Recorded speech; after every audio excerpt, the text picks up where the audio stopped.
Welcome students. Myself, Dr. Monika Khetarpal, Associate Professor, Dungar College, Bikaner. In my lecture series of MSc Final Physics, we were discussing Ginzburg-Landau theory of superconductivity. This Ginzburg-Landau theory assumed that free energy of a superconductor, it can be expressed in terms of a complex order parameter psi.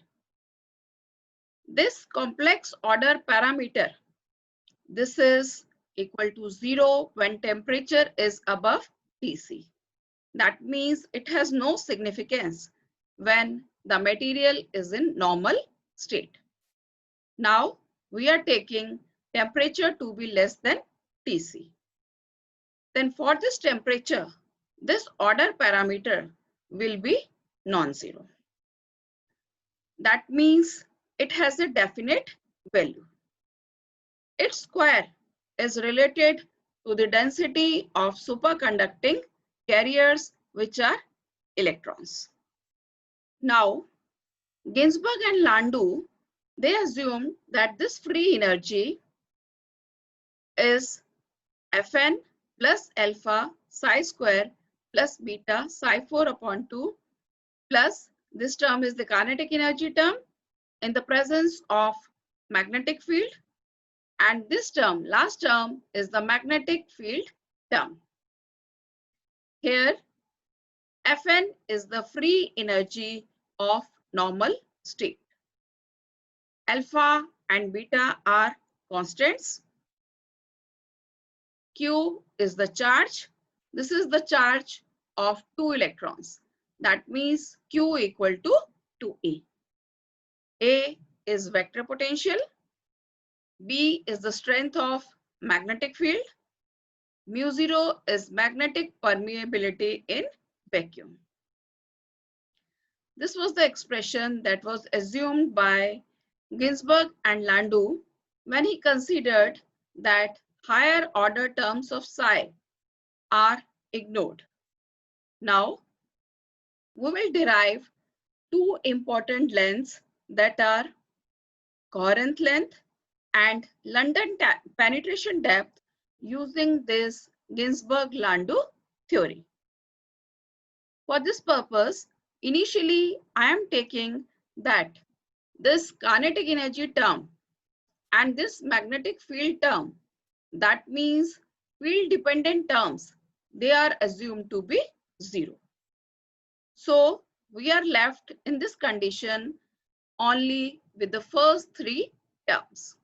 That is, Fs will be equal to Fn plus alpha psi square plus beta psi 4 upon 2. Now, I am minimizing my free energy with respect to psi. Or we can say minimizing the free energy with respect to psi star. Minimizing means differential of Fs with psi must be equal to 0. Here this term contains no function of psi, so its differential will be 0. From the second term, doing differential, I get 2 alpha psi, and from this term, I get 4 beta mod psi square psi upon 2.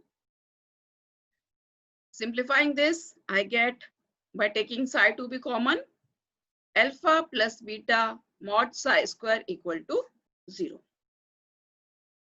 Now, we can see from this expression that there are two solutions of this equation. The first solution being psi to be 0, and the second solution can be obtained by putting the bracket term to be equal to 0. Now, the first solution, which is psi equal to 0. That means order parameter equal to 0. As we have already stated that this complex order parameter, it is 0 when the material is in normal state. So this condition psi equal to 0 corresponds to a state when the temperature is greater than Tc. Hence, this solution is not possible for superconductors. So we have to take another solution, that is second solution. From the second solution, we have alpha plus beta psi square equal to 0. This solution is valid in the superconducting region, temperature T less than Tc. From here, I get mod psi square equal to minus alpha upon beta. As we know that psi square, it corresponds to the density of superconducting electrons. And density cannot be negative. So this psi square will be positive only for the condition if beta is positive, then for psi square to be positive, alpha must be less than 0. That means alpha must be negative. So I'm writing my psi square as taking mod alpha upon beta. So we have two temperature range. One is below Tc and one being above Tc. This parameter alpha, it is assumed to be temperature dependent. Let its value alpha, which is temperature dependent, to be alpha 0 T minus Tc. Now, initially I am taking temperature greater than Tc. If T is greater than Tc, then in this condition, what will be alpha? It will be positive. That means from this expression, since alpha is positive, beta is positive, what will be the value of psi square? It will be negative. That means mod psi square will be negative. But we know that psi is a complex number and its magnitude, what will be the magnitude of a complex number?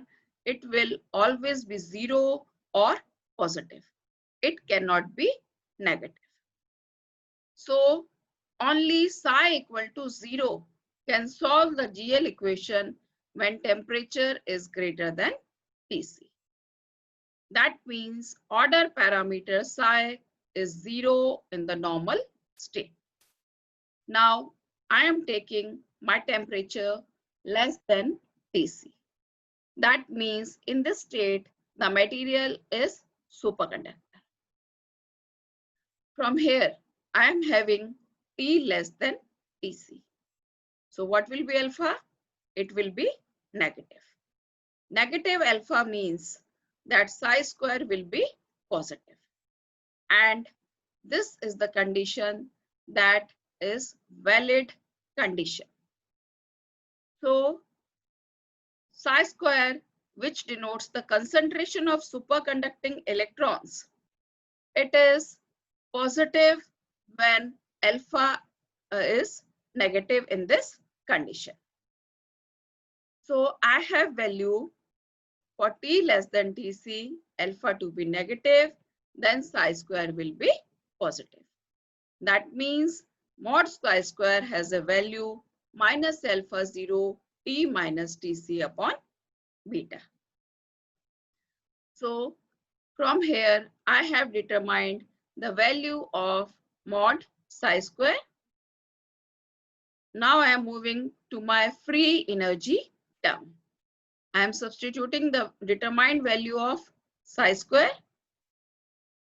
I am taking the minimum condition. That means the difference between the free energies of two states, superconducting state and normal state, will be Fs minus Fn in a minimum condition is alpha psi square, beta by 2, psi 4.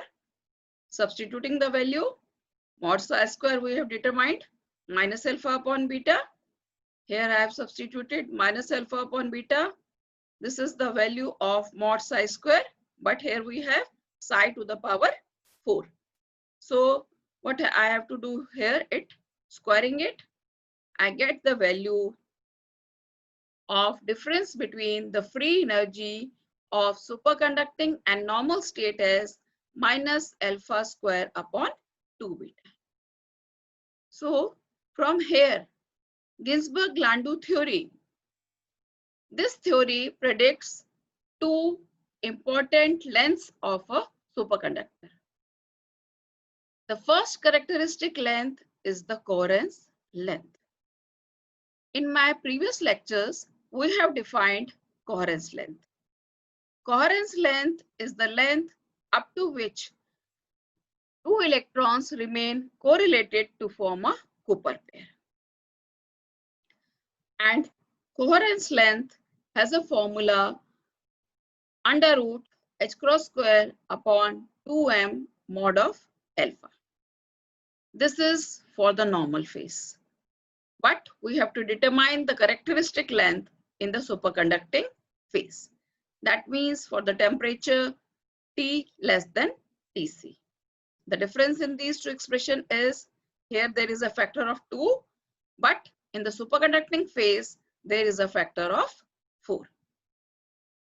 And the second characteristic length is the London penetration depth. The London penetration depth is under root m upon 4 mu 0 e square psi 0 square. As we have stated that psi is the order parameter. What is psi 0? Psi 0 is the equilibrium value of order parameter when there is no electromagnetic field. So putting the value of psi 0 in terms of beta and alpha, I get this term.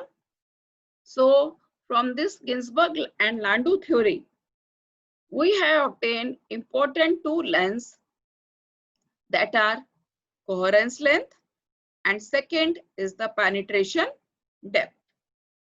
This penetration depth follow the exponential law, according to which when we place a superconductor and on its surface we are applying a magnetic field, let the value of magnetic field be V0.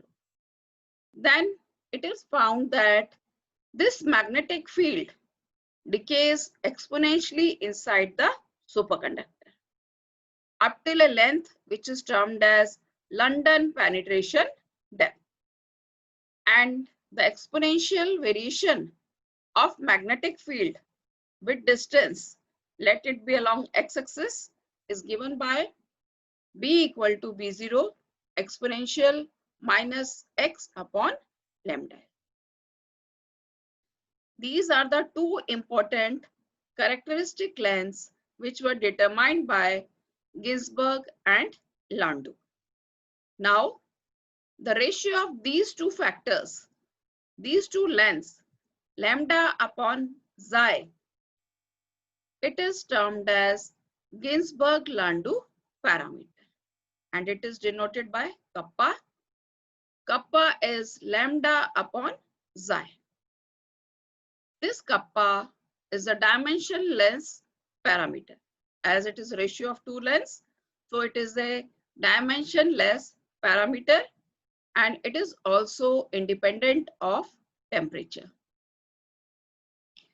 This kappa determines whether the superconductor is type first or type second.